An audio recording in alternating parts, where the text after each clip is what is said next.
السلام علیکم ورحمۃ اللہ وبرکاتہ۔ محترم ناظرین، استقبال ہے آپ کا ہمارے چینل میں۔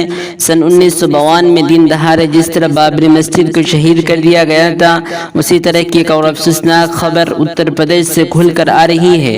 جی ہاں ناظرین کرام، یوگی کی راج میں دن دہاڑے ایک اور مسجد کو شہید کر دیا گیا۔ بارہ بنکی کی مسجد غریب نواز کے بعد مظفر نگر کی مسجد الجمیل نشانہ بنی۔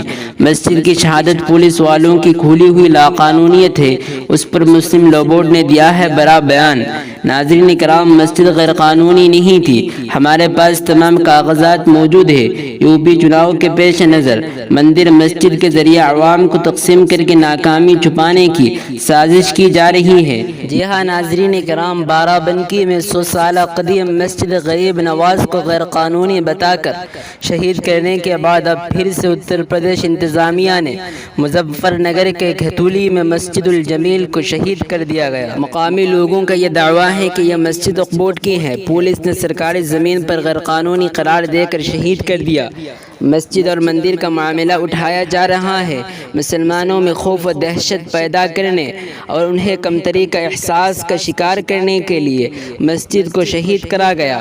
اور ادھر مولانا خالد سیف اللہ رحمانی کارگزار جنرل سیکرٹری آل انڈیا مسلم پرسنل لا بورڈ نے اس بات پر سخت رنج و افسوس کا اظہار کیا۔ بہرحال دوستوں، اس طرح کا افسوسناک خبریں اتر پردیش سے کھل کر آ رہی ہیں۔ پیر سے مسجد اور مندر کو لے کر مدعا بنا کر مسلمانوں کو ڈرا کر اور ہندوؤں کے ووٹوں کو حاصل کرنے کے لیے اس طرح کی ناپاک حرکتیں کی جا رہی ہیں۔ ناظرین، اس پر آپ کی کیا رائے ہے؟ کمنٹ کر کے ضرور بتائیے۔ اللہ تعالیٰ تمام مساجد کی اور مسلمانوں کی حفاظت فرمائے۔ ناظرین، اس ویڈیو کو ضرور لائک کریں اور اس ویڈیو کو شیئر کریں اور ہمارے چینل کے ساتھ جڑے رہیے اور ہمارے چینل کو سبسکرائب کریں۔